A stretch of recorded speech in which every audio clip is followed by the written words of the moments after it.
Okay. Can I get it out there? Okay, that's great. Yeah, it's. What I was gonna get to on that is, what's the ROI? If you can inform people on the numbers. Thank you to everyone for coming down here today and being part of this CPA roundtable for New Jersey Business Magazine. This will appear in our October issue. We've been doing these roundtables quarterly. We introduced them this year. We started in January with the Bankers Association, finding out what's happening in the banking industry and see what their take is on the New Jersey economy. Then we followed up with the biotechnology industry, then commercial real estate, and now the CPA industry. What I will do to start things off, I will start from my left and continue down to my right, just to start things off. But then, I want this to be a free-flowing conversation, so everyone can start jumping in as they feel more comfortable. We are rolling. I'm sure you received all the questions, so I'm going to start at the very top. What is the range of services an accounting firm can offer today that most businesses or new business clients are unaware of? Alex? Yes, there are many, obviously, that we have offered over the years, but I think recently what stands out, I think it's merger and acquisition due diligence, compensation consulting, employee benefit planning, wealth management, which is probably, wealth management will be done through a different division of the organization, tax credit consulting, and a very hot topic nowadays is SALT, which is state and local taxation, with the various states trying to really go after revenue. That's a very important part of a corporate tax plan. Okay. Donald, in all the services that Alex mentioned, are small businesses, entrepreneurs, are they amazed at what a CPA firm can offer them today? What kind of feedback? Yes, I think I'll give you a couple examples if you don't mind. I look at succession planning to be a major item today because as the baby boomers are beginning to retire, they want to sell their business and they want to be a legacy business where they hopefully they'll be taken over by either their employees so they can hopefully know that they grew something. And I think that's a pretty important issue. And they're amazed when we get into those kind of things. We also get involved in, let's say, just a dovetail a little bit what Alex said, on HR issues. A lot of accounting firms get involved in that area. Like we might have an HR person on board, where a lot of these firms don't have that HR person.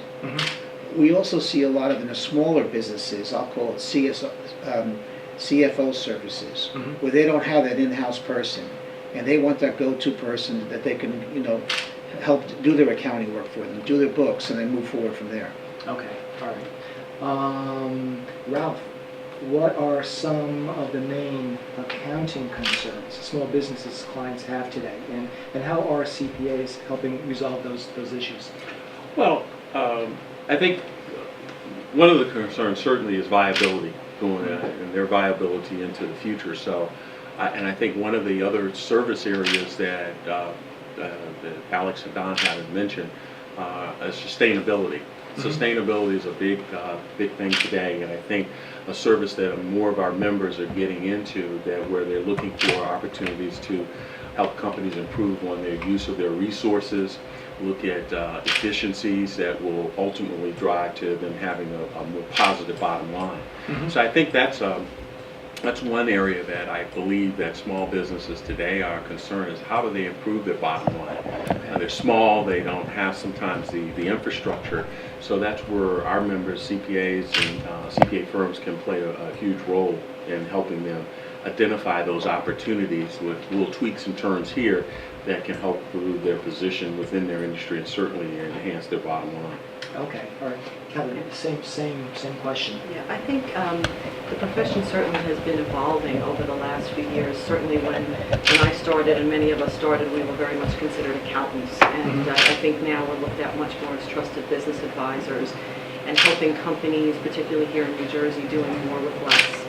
And looking at the future, as the other speakers have already said, things like succession planning, things like IT planning, things like HR consulting and things of that nature, which historically have not been considered in our toolbox, now are part of what our CPAs are doing across the state. And I think it's really helping companies look at what they need to be doing and look at one or two different advisors rather than going to many, many different advisors to get those services taken care of. Okay, all right. Tim, how did this evolve? How did CPAs get into so many, services, advisory services, etc.? I think it's, the accountants are in the best place to provide those services to their clients because they know them so well.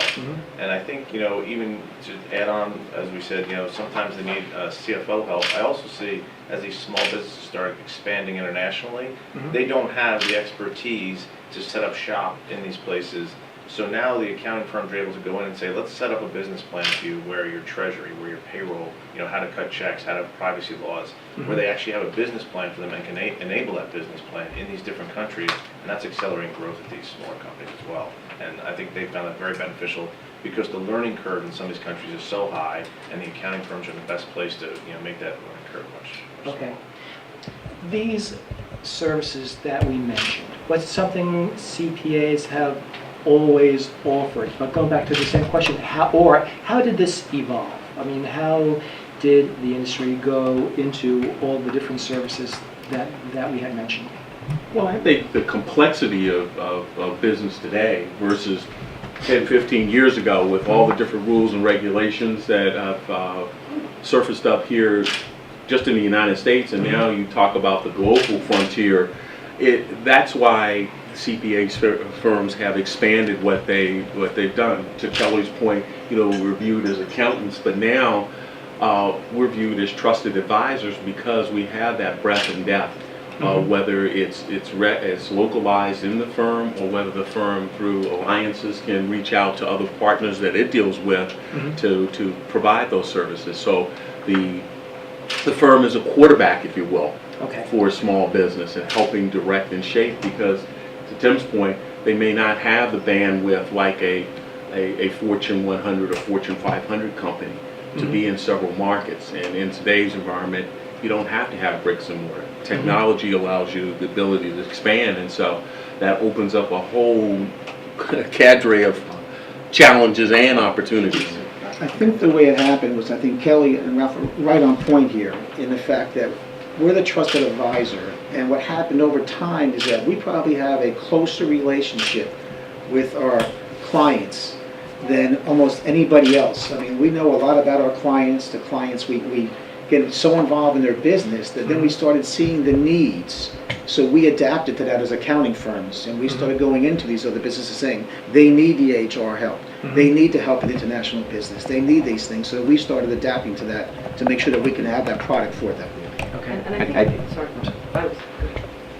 I think that the way it happens, just to be on the practical side, the client runs into a problem in his business, and the first person he calls is a CPA, no matter what the problem is. Okay. So I think over the years, we have expanded our services to be able to tackle those questions, whether they're HR questions, employee benefits, consulting in regard to compensation, international taxation, and valuation and forensic services, because these are all clients' needs that they turn to us and say, I expect you to know about these things. I need immediate answers to my problem.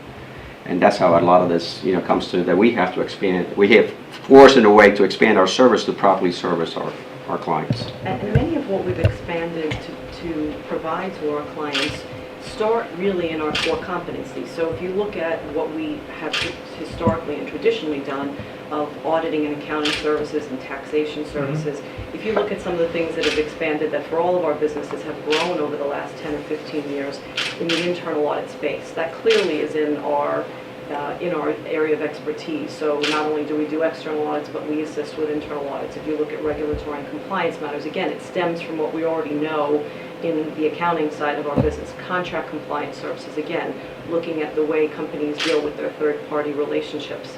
Again, very much in our wheelhouse of core competencies. Same on the tax side, whether it's helping a client do their provision, then you get into compliance services. It all kind of expands very naturally, actually, out of a lot of what we already do. And then some of the more outlier type services, whether it's in the forensic space or some other things, that just keeps it keeps growing out of what the core competencies of a CPA have always done. Okay. I'm sorry.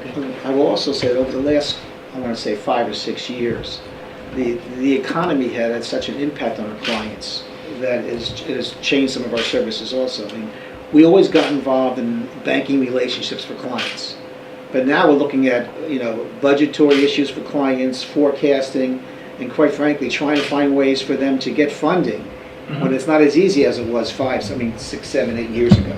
Okay. The last 5 years, that environment has changed so much. That's become a big issue for us to try to help our clients achieve that. Okay.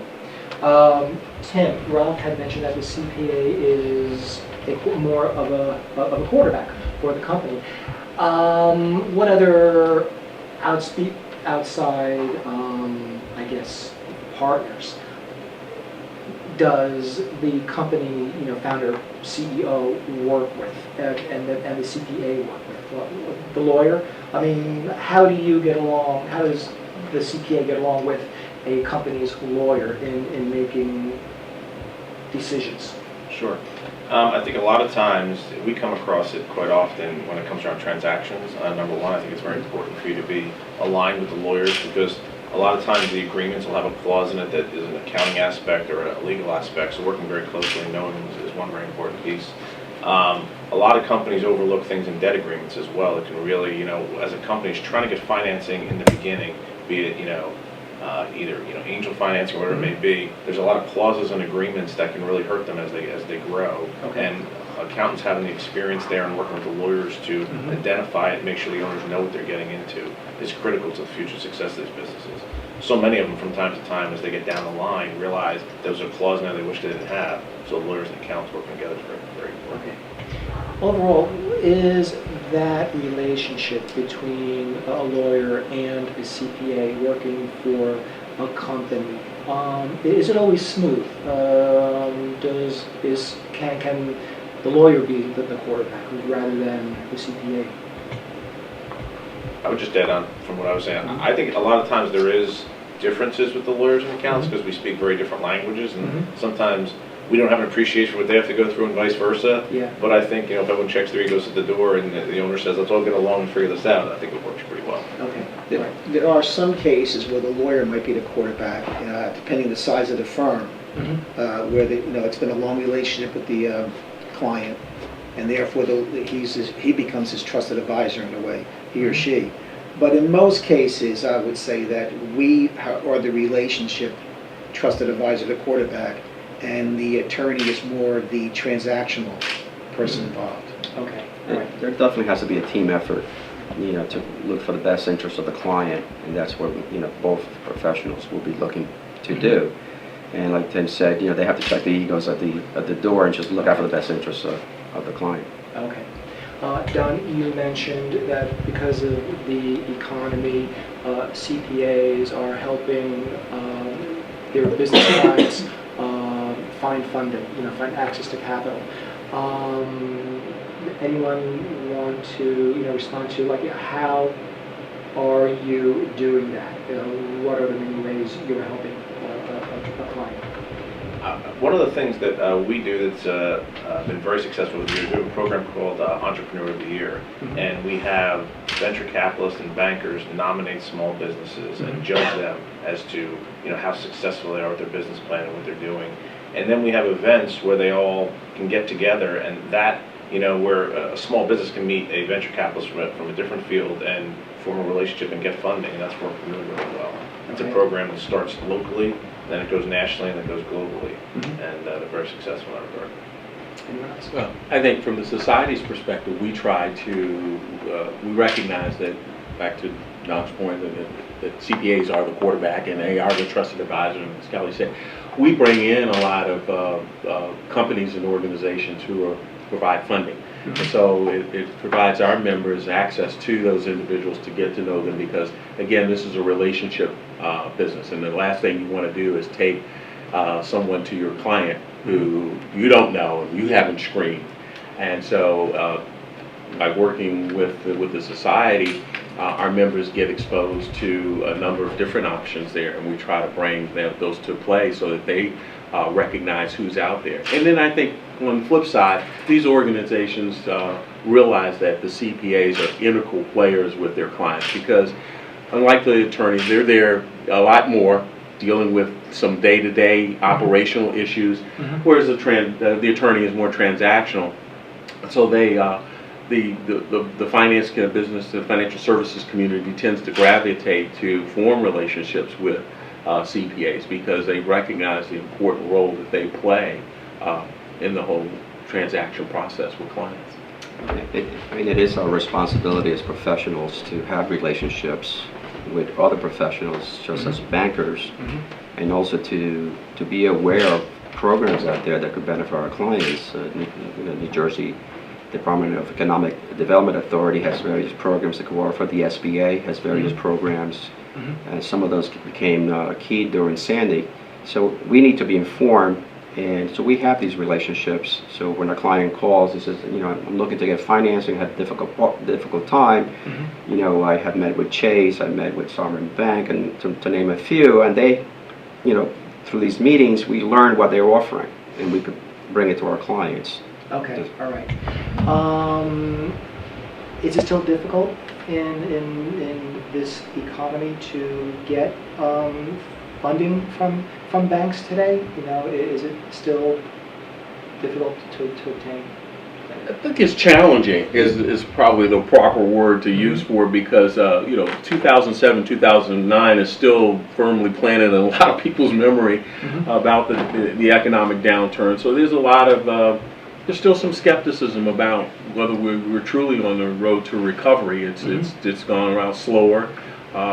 People aren't making commitments to permanent infrastructure. So I think that's been a challenge, and I think, you know, the financial institutions, you know, had a big cloud come over them during this period. So a number of them have ratcheted up their back office process, their credit lending process, and so it's been a little more difficult.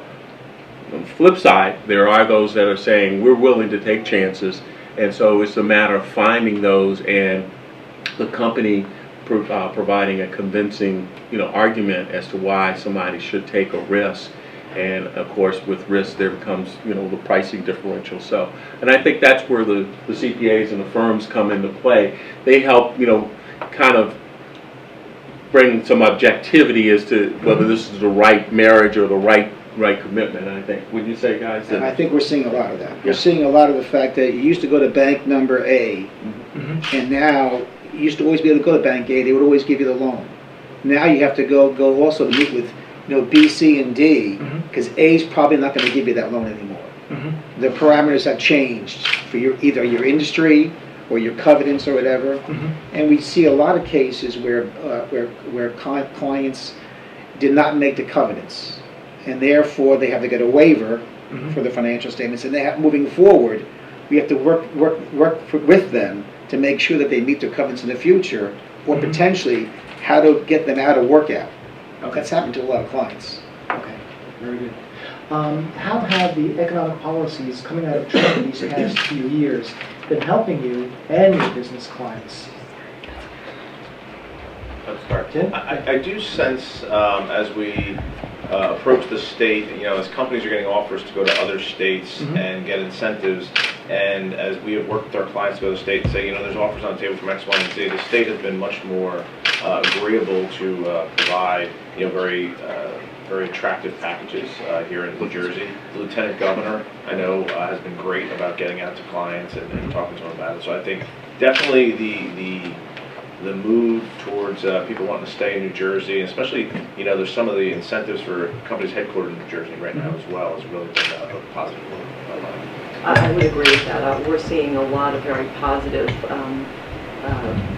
buzz around what the lieutenant governor is trying to do in terms of being, I would say, aggressive about hanging on to companies here in New Jersey, making sure they understand that everything is on the table when it comes to keeping them here and growing them here, and I think that's been a real positive turnaround in the last couple of years. Okay. I'm So sorry. Lieutenant Governor has been fantastic. I always say perception becomes reality, and she has been out there, and the perception for everyone out there is the fact that New Jersey is definitely trying to keep these businesses and actually bring more in. Okay. Not to pile on the lieutenant governor, but Yeah. she came to a round table with many of our CFOs, and she actually gave her cell phone out to every CFO and said, if anything I can do to help you in the state, please call me. And I know the CFO, Tiffany, actually called her cell phone for something, and she was responsive. So, very positive. Okay. The business retention and relocation program in the past would only qualify, but if a company was going to maintain 250 employees in New Jersey, they have lowered that to 50 employees. So that's been a great incentive for companies, for smaller sized companies to stay in the state. Very good. Yeah. Any other, can you name some other pro-business tax policy changes that the administration has introduced? Well, certainly, some of the rollback on the single sales factor has been, I think, a very positive move. Single place of business, the throwback rule, therefore the loss consolidation rule have all been, I think, positive measures by the current administration to try to retain businesses and keep New Jerseyans here. I guess it was a 5-year period, we lost about $75 billion in net worth, just exited the state. And there were people who could leave, and those people who could leave were people who had small businesses. They were, Schedule C or types or Subchapter S type balance. They weren't folks who were clipping coupons, but they were folks who had small businesses, and that's important to stem that tide. And I think these are a way that the administration has done that, along with the commitment of putting the second highest person in the state in charge of ensuring that businesses stay, and before they exit, that they talk and have the opportunity to reach out to somebody to see what can be done. Because after you leave, it's kind of too late. And I think that all of that, as well as I think a lot of mid-market and smaller companies are looking to see what happens with all the incentive programs, that there's a plan to simplify and consolidate, and I think they're looking to see how that's going to go, because I think that will also make it a little clearer as to what's available for businesses, what they can and should take advantage of. I think now there are plenty of programs out there that are not so easy to maneuver through right now, and I think if they can make some progress on that simplification, I think that will go a long way to helping small and mid-tier companies. Right, that's the New Jersey Economic Opportunity Act, Bill of 2013. What is your take on that pending legislation right now?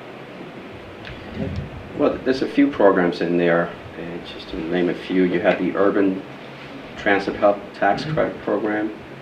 You have the Grow New Jersey program in there. The retention and relocation program is part of that as well. And most of our clients, looking from the perspective of our firm, are middle market, lower middle market clients. And some of these programs, for instance, the Urban Transit Hub Tax Credit, you need a $50 million capital investment to qualify. That leaves out most of my clients and not all of them. So I think some of these programs, the intention is good, but in order to be able to qualify for them, you have to be a pretty large company to be able to qualify. So I think they should be revising some of these programs to be able to allow smaller companies in them, where the small business really supplies the most employees in the state that are much smaller than these companies qualify.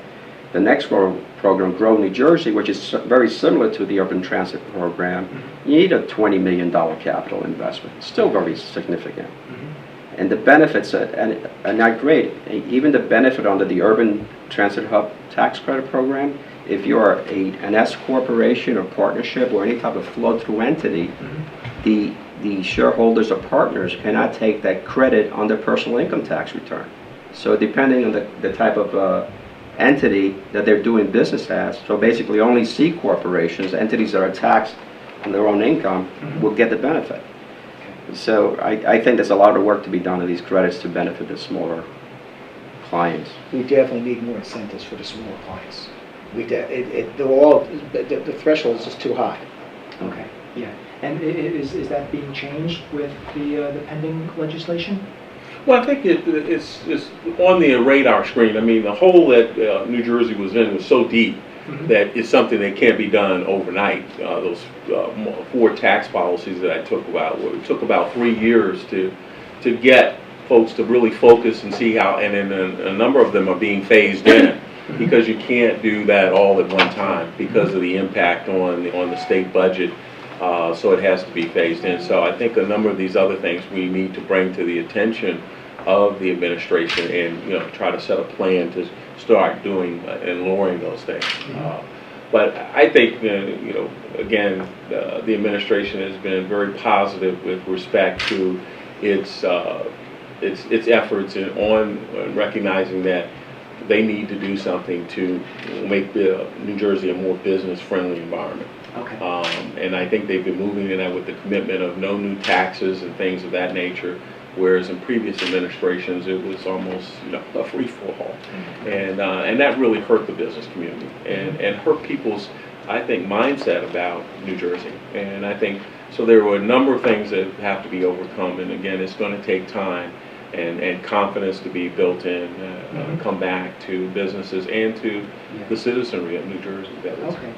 Well, besides the opportunity Act of 2013, that pending piece of legislation, what else do you think should be changed in terms of business policy that would benefit the economy and businesses in New Jersey? Well, one thing that I know that the New Jersey State Chamber of Commerce has been actively discussing is how to keep wealth in New Jersey, personal wealth. And so looking at the flight of wealth, not only from the company perspective, but from individual perspectives is really important, and making sure that there's some changes to those tax laws that would keep people living here in New Jersey, keep their money here in New Jersey, keep them investing in not only our businesses, but our nonprofit organizations and all of our charitable institutions. That's a real problem for us in our state, as well as our property tax issues. Again, trying to attract talent to come to New Jersey, given that we have one of the highest property tax rates in the country, makes it difficult, makes it more challenging than it needs to be to attract people to come here. Okay. Tim, I'm curious, we talked about the needs of small businesses, but what are maybe the 3 biggest challenges that they face in operating a business in New Jersey? The 3 biggest challenges of small business. Small business, Well, number one, I would think you've seen a lot of manufacturing leave New Jersey. Just the regulations were just so cumbersome and really not flexible. So we've become a very service-oriented state, and getting manufacturing back, I think, would be key. So that's a very big challenge they face and had a negative impact. I do think attracting an overall talent base to New Jersey, when you think about the high personal income tax and the high state income tax, people are just looking elsewhere. You can't keep or attract the right talent consistently with those 2 things. And I would say that the cost of living in New Jersey overall, from real estate to all the way down the line from the things we've talked about, it becomes very hard to keep a workforce attracted. So those 3 things, I think, are the workforce is migrating elsewhere. Okay. Moving on to the federal government. How have the economic and accounting policies on the federal level been helping you and your business clients? Well, first of all, I think that I wish they would spending some more money in the state would help. By way of example, we have a construction niche in our firm, and a lot of our people are doing work. A lot of our clients are doing work right now on the Turnpike, on the Parkway, and other major roads, and they are hiring. They've hired a lot of people over the last 18 months, and that's helped. I think we have to find the federal policies maybe to put some more people back to work in New Jersey and all states. But one, I think that would help we put some money into that area, more work into the roads and the bridges, Mhm. I do think that would make a big difference in the state as far as employment. I also think that if we lowered the corporate income tax, it would help on the federal side, it would help all of New Jersey and the whole country itself, Okay. the rate. Anyone else? Well, I believe the accelerated depreciation policies have helped small businesses and at least helped them come out of the recession that they've been in the last 5 years, Mhm. such as Section 179, the bonus depreciation, where they get a substantial deduction for capital investments in their business. That is helpful. It's helpful to some. It's not very helpful if the company is losing money, Mhm. because there's no real immediate benefit. So maybe some policy may need to change. Maybe it could be a grant to help acquire capital investment. Okay. Right, because a deduction is good if you have taxable income, but if you don't have taxable income, it really doesn't benefit you. Okay. So, And a lot of those depreciation deductions are phased out after 2013. So they're gone. So I mean, that could be a major change too, to help out some of it. Okay. Also, there's a big difference in the depreciation deduction, which I was talked about, compared to what's allowed in the state.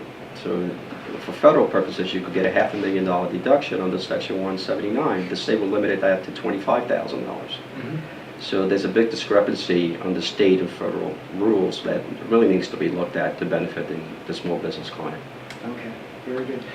Ralph, when we met last time, you mentioned the topic about mandating audit firm rotation. I don't remember, is that on the federal level or on the state level? It's more of a, well, it's actually both, to be quite honest. It kind of started here at the state level with our state controller suggesting that there should be mandatory audit firm rotation on state and local entities who had audits. Mhm. But there's been a huge conversation on the national scene, particularly really offshore on the global sphere, about mandatory audit firm rotation, and we've been opposed to that because we just I think empirical studies show that it doesn't. It's not a panacea for improving audit quality. Mhm. It actually results in increased costs, while some people think it would reduce costs would be reduced. And it's just a policy that it sounds good, but when you look at it and peel back the onion on it, it really doesn't work. So is that in place now, or Well, are they discussing? No, there's discussion about it. I think actually in Congress there's been movement to prohibit mandatory audit firm rotation being instituted by the PCOB, which is the private company, Mhm. I should know, a public company group that was set up as a result of Indian WorldCom. And their chair, when he first came on, one of his first speeches was geared towards revisiting mandatory audit firm rotation, because he thought the fact that companies audited firms for a number of years somehow impaired their independence, and that skepticism was impacted. And just no real empirical study on that, but just a thought. And so I think hopefully with Congress recognizing that the unintended consequences of a policy of mandatory audit firm rotation, what that would do, Mhm. I think they've come to realize that would be bad for the business community, and particularly for large companies. Okay. Anything else on the federal level along those lines? Okay. Well, let's move on to the Affordable Care Act. What impact does the act have on the work accounting firms conduct for business clients and individuals? I'd say, as we talk to a lot of our clients about it and they're beginning to implement it, it really spans from both an HR perspective and a tax perspective. Obviously, the IRS will be, overseeing this, and I think people understated the compliance requirements of it, the forms that have to go through. Obviously, the penalty's been pushed back a year now, but I do think that the additional resources that are required to comply with this is an unintended consequence that some people have not planned for. Okay. So I think the accounting firms are certainly helping them say, are you ready? And if you're not, how do you navigate through this new maze? Okay. I think most of our companies here in New Jersey are still in the what does this mean to us phase, and still trying to get their head around and their arms around what sort of changes need to be made, either from an IT perspective, from an HR perspective, from a tax perspective. I don't think anyone's there yet as they've got it all figured out, because it's obviously still so new. But I think what CPAs are doing is helping in the pieces that they can, their companies figure out what they need to do, how they need to be gathering data, how they need to be capturing information, all of which is still in the early stages. Okay. And the only other thing I can add to that is the fact that there are clients asking about the 30 hours, what happens if I hire people part-time, and should I potentially cut my staff down to less than 40 hours? Right. We are actually being asked that question fairly often. Okay. So, I would just go one further. Clients are also doing a cost-benefit analysis from a reputational risk versus paying the penalty and putting the workers in the pool, where many times it would actually save them money. And going through that analysis. Now, we can't tell about the reputational risk, but certainly navigate through, are they making the right financial analysis? And that's happening more often than not. That was a little surprising. yeah. I think from our firm perspective, it's just another added service that we could supply our clients because of a need. As you mentioned before, we have created a division in our firm to be able to send professionals with the background, proper background, to do all the analysis, as Tim has mentioned, and help our clients make that decision whether they should get insurance, not get insurance, are they going to be subject to the penalties, converting the part-time employees to full-time equivalents. I mean, these are very complicated. Yeah. You know, the other day I attended a seminar, was for the layman, just to see what was being offered, and the handout was 65 pages. So imagine from the technical side, you know, it's just unbelievable how Yeah. difficult this is for the small business. Most of them don't have a clue. Right. You know, the compliance side of this, you know, there was a Form 720 for an excise tax that was due July 31st. Many clients had to pay that. Many were not aware that they had that excise tax to pay. You also have a credit for small employer health insurance. Very difficult credit to compute. It probably doesn't apply to most of our clients. It's very restrictive. Yeah. And so there's a lot there for an accounting firm to offer services to our clients to help them navigate through this. What were your first impressions, you know, when you saw this piece of legislation, you started, you know, reading into it? It boggles the mind of small businesses. Did it, you know, boggle your mind at first and say, you know, this is perhaps not the worst piece, but such a, you know, a bureaucratic, you know, mess, I would say. I don't know. What were your first impressions when you were reviewing? We were at a round table, and an insurance executive said in its current form they believed it was unimplementable. It was, you know, it was that cumbersome, and so much had gotten put through the legislative process that trying to figure out just how to implement it. And I think it's still going to happen. And it just makes you scratch your head how something like that can get through our Congress. Okay, all right. The complexity is staggering, but you know, it looks like it's here. So you know, I think now we've just got to get beyond the complexity and figure out in pieces, which is the only way I can think of to deal with it, in pieces of how you go through the implementation phase. Okay. I would just say scary, you know, because of the decisions that you have to make, particularly I think the smaller companies, smaller organizations, like even the society of where we would roll out on this, Yeah. and all the different permutations or routes that you could take, and at the end of the day, what are the implications on your workforce? So I kind of refer to it as scary, and while we'll ultimately have to deal with them, but somebody else in my shop that's looking at that and trying to figure through. But it is being time consuming because of the changes going back and forth in the act and what's going to roll forward. So I think that's the best way I can describe it. Okay. So it is still an ongoing learning process. absolutely. Are more changes There could possibly be more changes. You know, it's being used as sort of a stalking horse in Washington by folks who want to see reduction in government spending, and you know, we still have the debt ceiling and the sequester to deal with, and so all of those things come into play when you're trying to move initiatives forward in Congress. And so I could see possibly some significant changes taking place if other things want to be accomplished down there. Okay. I felt the same way. I felt it was scary, it was, you know, overbearing, but at the same time, it could be positive, you know, and has a positive impact on some individuals, obviously. So you look at the bright side of it and saying, hopefully it'll be positive. I also looked at it from an opportunity standpoint for our businesses, to say that this is another thing we can consult on and advise our clients on.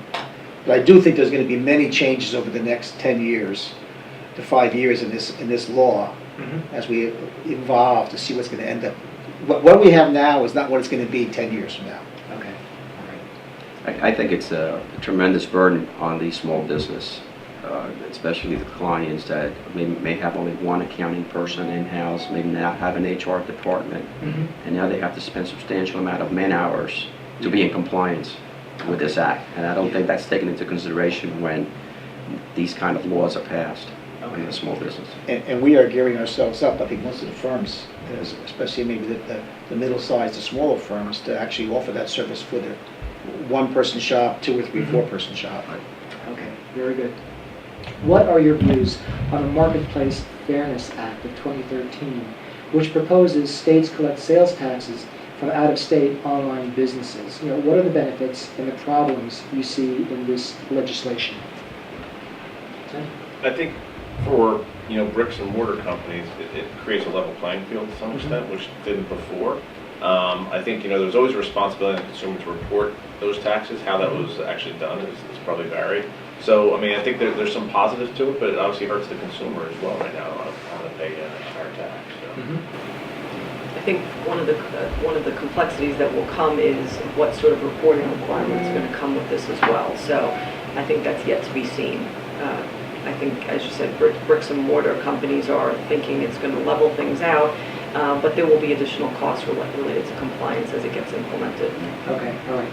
How will it affect the work of the CPA? What will your, I guess, role be as an accountant for the online business? Well, as Tim said before, first of all, for our larger individual tax clients that you do tax returns for, or for any of our tax clients, they're supposed to report that on their own individual 1040 right now in New Jersey. Okay, so they're supposed to give us information to put on there. We will obviously, I don't know how it's going to impact it yet on as far as regulations are concerned. They'll probably be paying that up front first of all, so they will not need that requirement as much in New Jersey. As far as in a form, I'm not sure how it's going to impact them or not for the use tax side of it. Other than that, I think it's going to be just education to our clients. Okay, very good. Let's move on to technology. How has technology come into play for the CPA industry and its clients? Yes, in our firm about 5 years ago, we really started going into a paperless environment. So I think it creates a substantial amount of efficiencies for our firm. It helps with the environment in general, less paper. You know, we see less boxes of paper being rolled into our offices because of the paperless environment. I think it's a very good recruiting tool. Generation Y employees nowadays expect you to be on top of technology, to be able to have the latest programs, the latest technology in place. All these kids are walking around with iPads and so on. So you have to be keeping up with the times in order to retain good employees. Okay, all right. Yeah, we are paperless. I think one thing it has created the response time. We used to always have a policy in our office that you had to return a phone call the same day. Now our policy is you have to answer that email within 1 hour. Yeah. That's our policy, is that there's no such thing as waiting more than an hour. Okay. And so, I mean, and the clients expect that now. And so therefore, our response time on weekends and nights, you're answering those emails for those clients. Okay. In the past, they would not call they wouldn't have your home phone number. Now they have your cell number, and they're gonna call you at 8, 9 o'clock at night. That's pretty standard. So the whole workplace has evolved, and also allowing people to work from home now. 10 years ago, you weren't doing that in our office. Now people can work at home for quality of life issues or whatever, so we allow more of that. It's given us more freedom in that area. Okay, all right. Kelly, how has technology Well, impacted your work?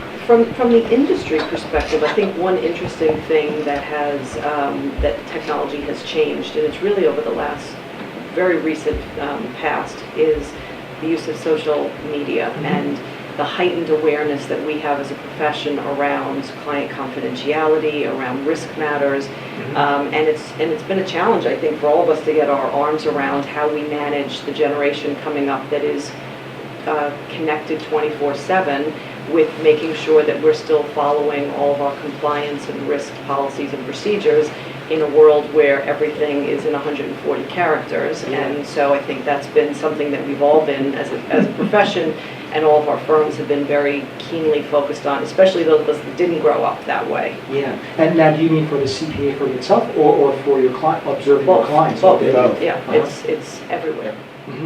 There's tremendous opportunity with technology coming into play, but it also presents a tremendous amount of challenges. Cybersecurity and Data privacy. data privacy, confidentiality of client information. The desire to be responsive. A client says, "Hey, I want, I'm trying to do a refinance, and I want you to get this information over." And the reaction is generally, "Let's just send that." But did I get a consent form? And so. And those are some of the challenges that come with technology and just staying on top of things because it changes. Use of portals and providing clients access to information. And so while there's great opportunity, the challenges of managing technology in today's environment have grown exponentially as well with the security issues, client confidentiality, you name it. Okay. In certain instances, I think it's created a lot more work for our profession when it comes down to e-filing tax returns for business and personal returns. Okay. Whereas in the past, you used to send a paper return to the client for them to file. Now the client has to sign an e-file authorization form, send it back to you, and it sounds a lot easier than done. Because now we're policing for the government, chasing our clients. You have not sent me back your e-file authorization. I can't file your tax return. And there we are last week, before April 15, chasing clients down to get us their e-file authorizations. I'm sure we all have the same problem. It's a tremendous pressure on our, even more compressed tax season to be chasing clients on administrative function that really now the government's relying on the professional to do for them. If I could say one other thing, how CPAs conduct their business. Obviously, a big piece of the business is auditing, and the use of data analytics these days. It amazes me as it progresses and how it can take so much information and detect trends that the auditors can focus on. It allows us to be more efficient and quite frankly, get through things quicker and identify some big issues. So I think if you go through your cash disbursements, T&E, things such as that, amazing what that Alex can do. Okay, very good. Moving on to another topic. Many companies are touting their diverse workforce today. How should the CPA industry respond to that? Well, I'll take that since I've been kind of heavily involved in this area. I mean, we've taken a look at the changing demographics that are going to take place over the next 2 decades, and it suggests that there will probably not be a, quote, majority anymore. You'll have several groups of constituencies that will kind of be equal in size. And I think the thing that is important for the profession is that the profession moves along in that direction. And we, quite frankly, we haven't.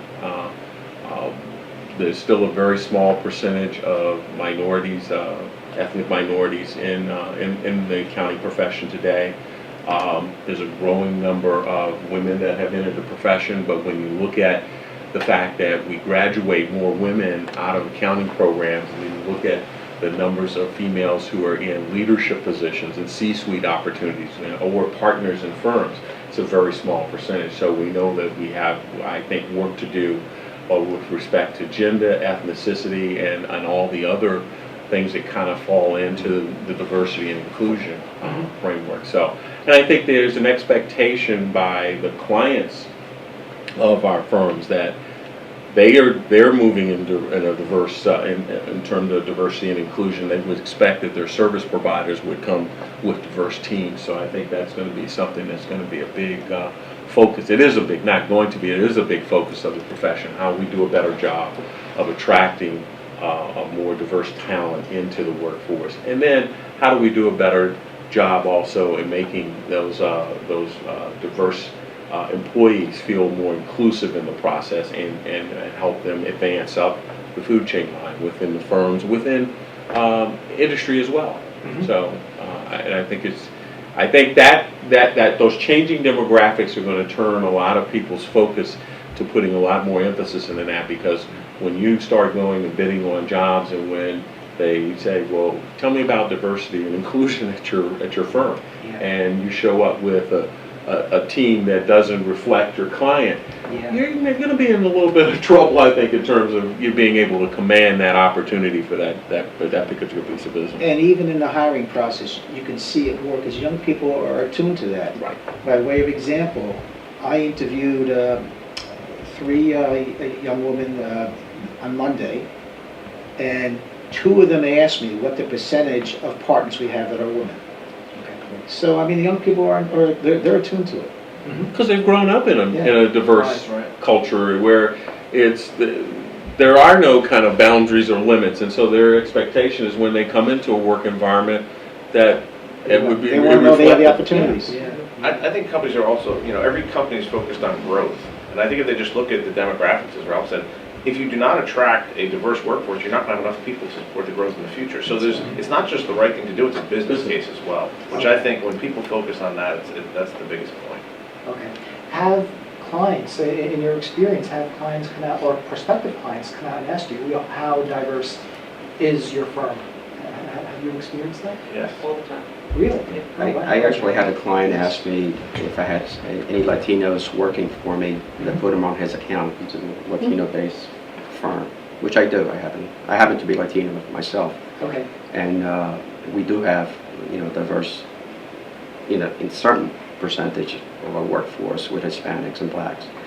In our firm, in the last 5 years, about 5 years ago, we implemented a scholarship program, which each of our offices offers 2 scholarships in 2 inner-city high schools in urban areas for students who are interested in accounting or business. And I think that's our way of helping diversify our students to come into the accounting profession.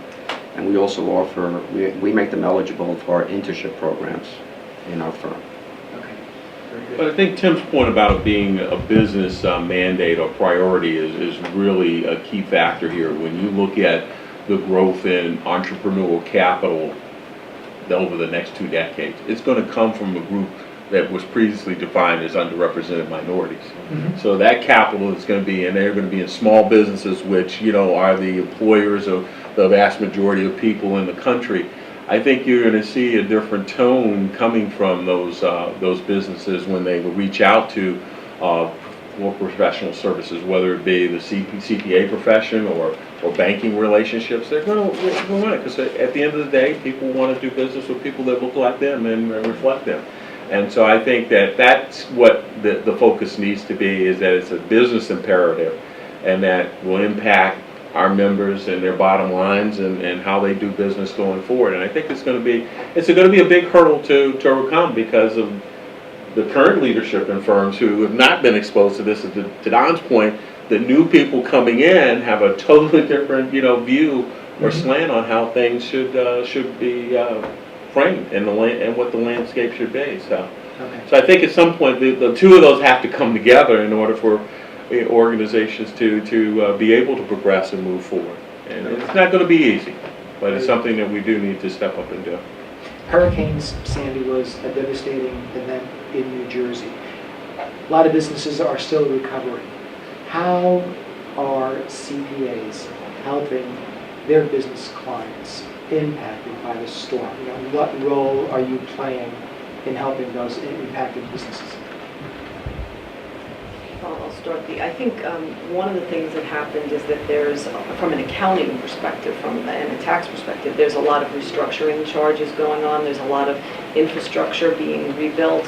How they're accounting for those things is something that CPAs are helping with. Looking at the incentive programs available through relief programs, many companies, and if you hear the Lieutenant Governor say this, there's money out there and people are not asking for it. So making companies aware of what they're entitled to, what they can and should be asking for is something I think CPAs have been doing a fair amount of over the last few months. Okay, right. We've been hit pretty hard because our offices are in Toms River and in Tinton Falls, so they're down by the Jersey Shore.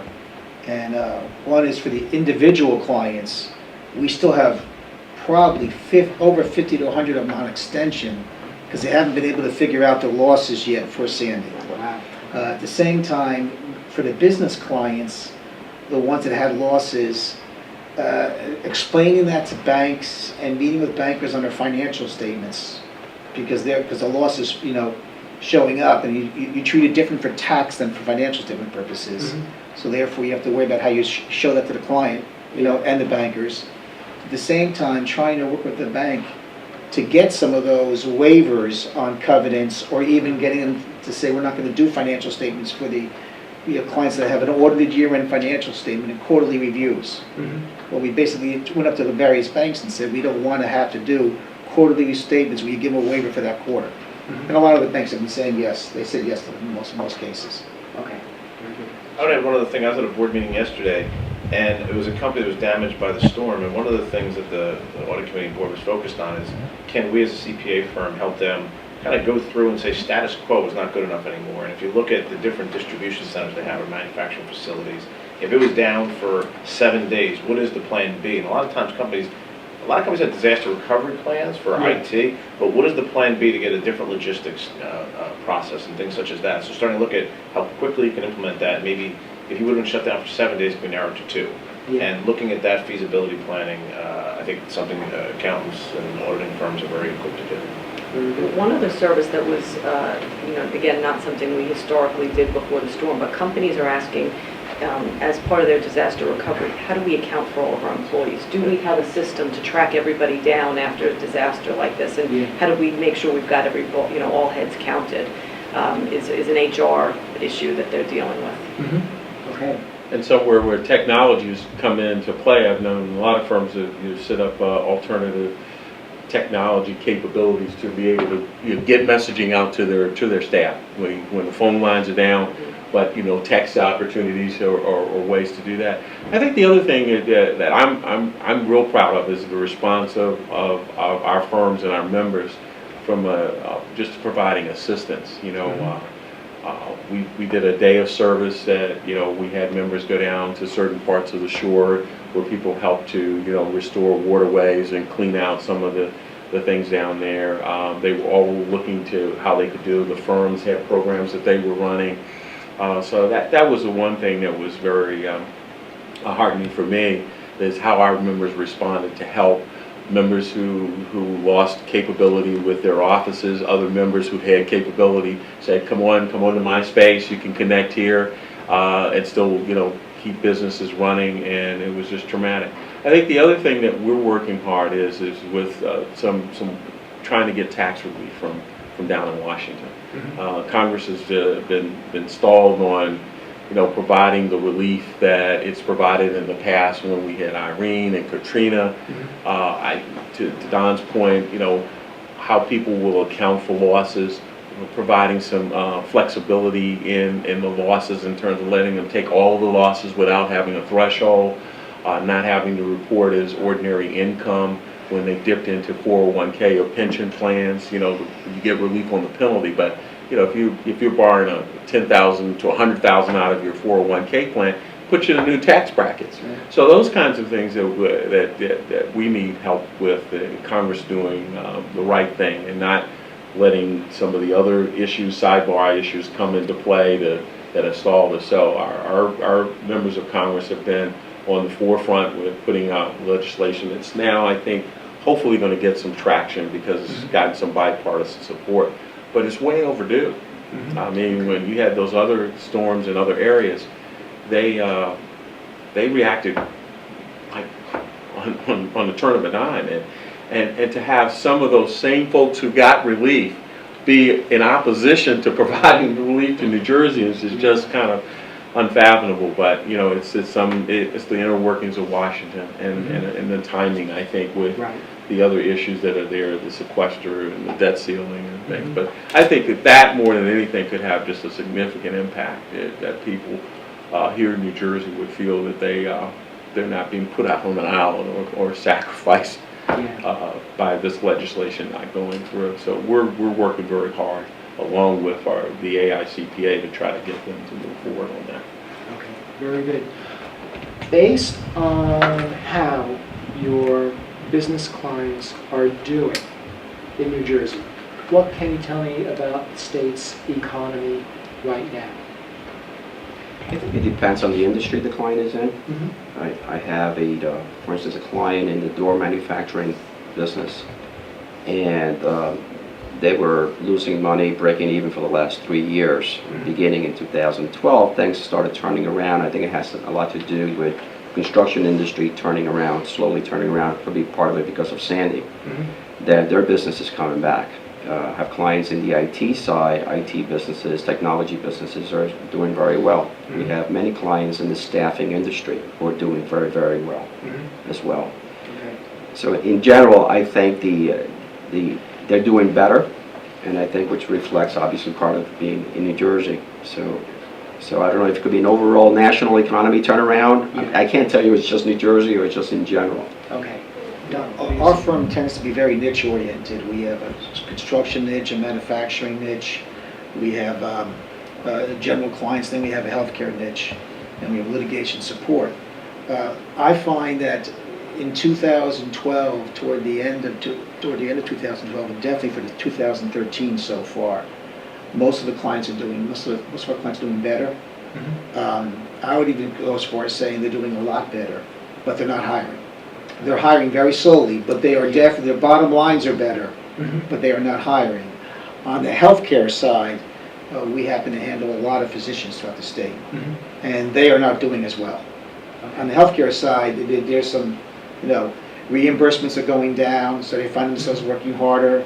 They're all putting in now electronic medical records, and therefore it's taking them longer to adapt to that new technology for a while. Okay. So they're working harder and making less money on the healthcare side. But on the, it's a shrinking pie, and between the hospitals, the urgent care centers, and the surgery centers and the physicians, they all fighting for the same pie, so to speak. Okay. But other than that, I think our clients are doing better. They're just not hiring. Okay. All right. Kelly? I would say the same. Overall, things are cautiously optimistic, slowly getting better.